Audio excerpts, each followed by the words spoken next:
Olá, seja muito bem-vindo ao nosso canal Família Cardoso Rocha, compartilhando a fé. Estamos aqui para compartilhar a palavra de Deus. Uma das formas que utilizamos aqui é respondendo questões bíblicas, curiosidades com respostas bem embasadas. E assim compartilhamos a fé e aprendizado bíblico. Tirando muitas dúvidas, muitas coisas bíblicas que você não sabe. E revelaremos aqui. Antes, pedimos que se inscreva no canal e ative o sininho. E compartilhe esse vídeo, porque assim, além de nos ajudar, você leva a palavra de Deus a muita gente. Pense nisso, você cresce e ajuda os outros. Deixe seu like que é muito lindo. Por isso, se inscreva, ative o sininho e deixe seu like. Puxa a vinheta!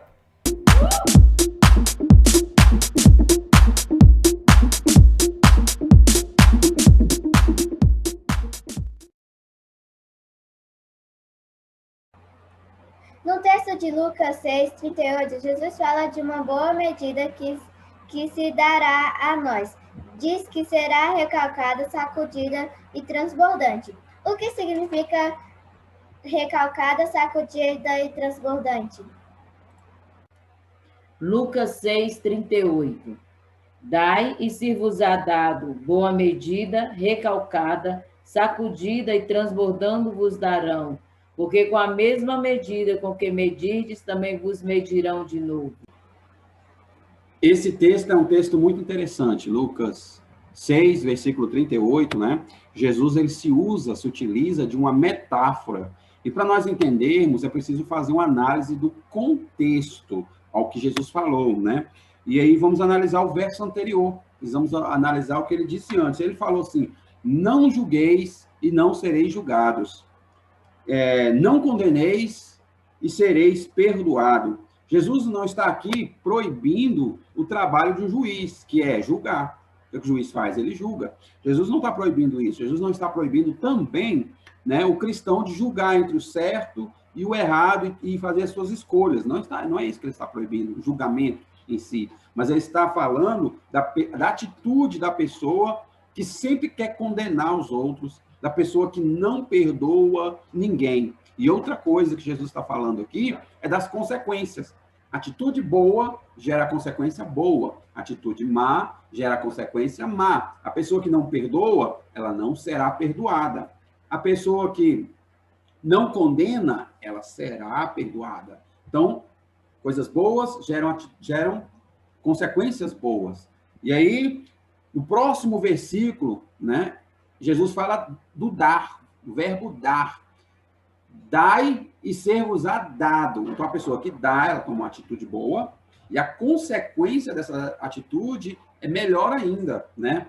É melhor ainda. Ou seja, quem dá vai receber. E aí, como que vai receber? Aí a pergunta que foi feita. Uma medida boa, recalcada, sacudida e transbordante. O que quer dizer boa medida? Né? Não é pouco, é com generosidade, é muito.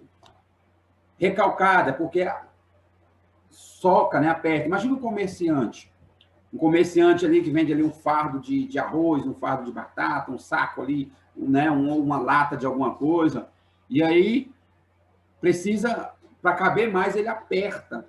Recalcada, é apertar para que caiba mais, soca, né, para caber mais. Sacudida, imagina que ele sacode ali aquele recipiente para que as coisas ali dentro se ajeitem melhor, para que caiba mais. Então, recalcada, sacudida e transbordante, ou seja, mais do que aquele recipiente. Então, queridos, Deus nos dá a recompensa. Duas coisas. Além das pessoas perceberem em nós boas atitudes, e aí nós, de alguma forma, influenciarmos elas para o bem, né? E recebemos alguma coisa em troca, também Deus não deixa, né, aqueles que o servem, aqueles que trabalham para ele, né, sem o devido pagamento. Deus, ele recompensa tudo aquilo que você faz, tanto de bom como de ruim. Então, para exemplificar melhor, nós podemos ler Hebreus, capítulo 6, versículo 10. Hebreus 6:10. Porque Deus não é injusto para se esquecer da vossa obra e do trabalho da caridade que, para com o seu nome, mostrastes, enquanto servistes aos santos e ainda servis.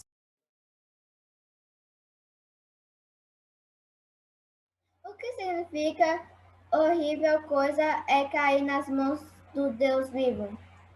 Em que sentido isso seria horrível, já que Deus é descrito na Bíblia como sendo um Deus de amor? Sim, Hebreus 10, 31 é uma exortação em que o autor exorta a perseverança na fé, né, a não recuar. E aqui nesse momento, no versículo 31, horrenda coisa é cair nas mãos do Deus vivo, é uma palavra dura, mas engana-se, né? Quem pensa que a Bíblia só fala coisas agradáveis. Erra quem só interpreta aquele versículo que diz Deus é amor e esquece da segunda parte do versículo que diz que Deus é amor e também é fogo consumidor. E Romanos, capítulo 1, versículo 8 diz: porque do céu se manifesta a ira de Deus sobre toda a impiedade e injustiça dos homens, que detêm a verdade em injustiça.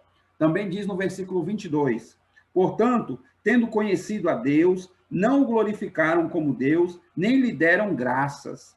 Antes, em seus discursos, se desviaram, no seu coração insensato obscureceu. E aqui, esse texto aqui, está falando de perseverança, como eu falei no início, perseverança na fé. Ou seja, alguém não é aquela pessoa que sempre foi ímpia, alguém que já foi um dia iluminado, alguém que um dia já conheceu a Deus, mas olhou para trás, né? O próprio Senhor falou, né? Quem põe a mão no arado e olha para trás não é apto para o reino do céu.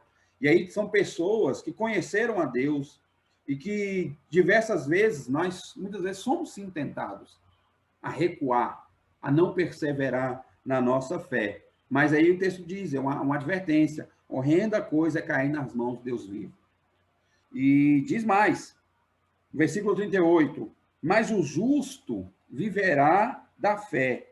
E se ele recuar, está falando, se recuar, ou seja, voltar, a minha alma não tem prazer nele.